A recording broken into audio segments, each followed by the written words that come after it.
Juan David Cristiano y mi compañero Brian Mendivil. Nosotros vamos a hablar sobre la masacre de Tacuello, pero para hablar sobre esta masacre tenemos que mencionar a sus dos perpetradores.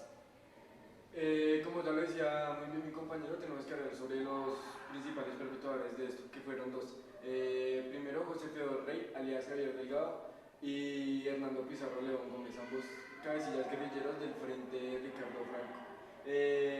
Javier Delgado, conocido como el monstruo de los Andes. Para ubicarlos geográficamente, Tacuello se ubica en el corregimiento de Toribio, Cauca. Acá podemos ver el mapa de Colombia y específicamente dónde queda Tacuello. Esta masacre empezó porque se escuchaban unos rumores alrededor de 1985, por la época de diciembre. Se escuchaba que del frente que manejaba Javier Delgado se empezó a escuchar el rumor de que habían infiltrados del Estado y las Fuerzas Armadas. Es por eso que estos dos comandantes empezaron con la matanza de las personas. Estas personas se acostumbraban a amarrar a sus víctimas del cuello mediante cadenas y aproximadamente por día mataban de 8 a 10 personas. Dentro del frente que manejaba Javier Delgado y Hernando Pizarro León Gómez, ellos eran anteriormente comandantes de las FARC, pero desertaron con un botín de 1.200 millones aproximadamente y 300 hombres. Dentro de estos 300 hombres asesinaron a 170 por los mismos rumores de que habían infiltrados. Dentro de las torturas más conocidas se encuentran que degollaban a las personas y mataban alrededor de entre 8 y 10 personas, que los enterraban dentro de fosas comunes también entre 10 y 8 personas. Una vez ya que tenían los cadáveres, los amarraban de los pies y de las manos y los colgaban en los árboles, simulando como una hamaca, generando un tipo de metáfora contra, por decirlo así, como lo dormido que está el país o en cierta forma. Ya con eso, bueno, ahora vamos a pasar a una entrevista que hemos realizado con el hermano de David, en donde él es un profesor de sociales y nos va a explicar más detalladamente o con cierta perspectiva de esta masacre. Por último, vamos a entrevistar a mi hermano. Buenas noches, mi nombre es Nicolás Mendivil Ballesteros, soy docente de Ciencias Sociales y pues nada, comencemos. La primera pregunta es, ¿qué conoces sobre la masacre de Tacuello? Bueno, la masacre de Tacuello es una masacre originada en 1985 en el municipio de Toribio, en el Cauca. Esta masacre fue perpetuada por disidencias de las FARC-EP, directamente a los mismos miembros de sus filas, por una presunción o acusación de infiltración. Entonces acá murieron jóvenes, niños, y pues esta disidencia de las FARC tiene varios indicios de atentados y matanza de líderes del M-19 y pues de militares.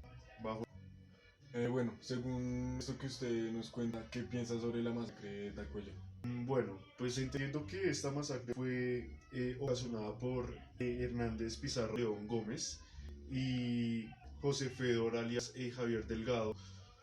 Es importante entender que bajo el conflicto armado, las guerras o digamos los conflictos siempre van a estar permanentes, pero las formas en cómo se da la matanza o se da el asesinato es lo que diferencia todas las trascendencias del conflicto.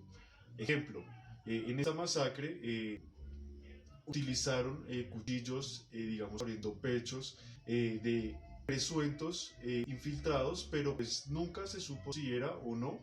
Y pues el hecho de cómo los matan sangrentamente, pues cabe o digamos demuestra la no racionalidad ante el hecho de la violencia en el conflicto armado y el asesinato de inocentes, de no inocentes y de todas las víctimas que pueden pues sufrir de un hecho de violencia bajo pues el margen del conflicto armado colombiano que aún se ve. Bueno, ahora, ¿qué piensa usted sobre el papel de los protagonistas y una reflexión ante esto? Bueno, pues el papel de los protagonistas o de los, en este caso los victimarios, los que de alguna manera de acción directa hacen este tipo de hechos es primero el FARC-EP.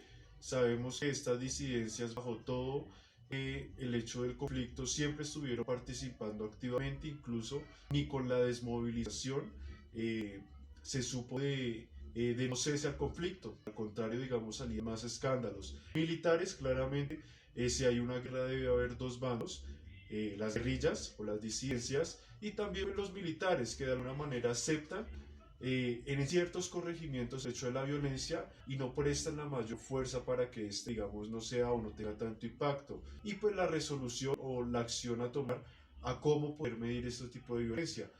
Y en este caso, pues una reflexión que se puede dejar es las víctimas que están en el conflicto armado, eh, culpables, no culpables, universitarios, niños y gente que no tiene nada que ver con el conflicto, siempre lleva a peor consecuencia. Entonces es importante reflexionar eh, cómo es estar en el papel del otro y cómo creamos posturas para perdonar de verdad, para resarcir y poder perdonar todo bajo el Y conflicto. para terminar la entrevista, pues agradecer a nuestro invitado y esperamos que haya quedado un poco más claro algunos temas de la masacre de Tacuyo.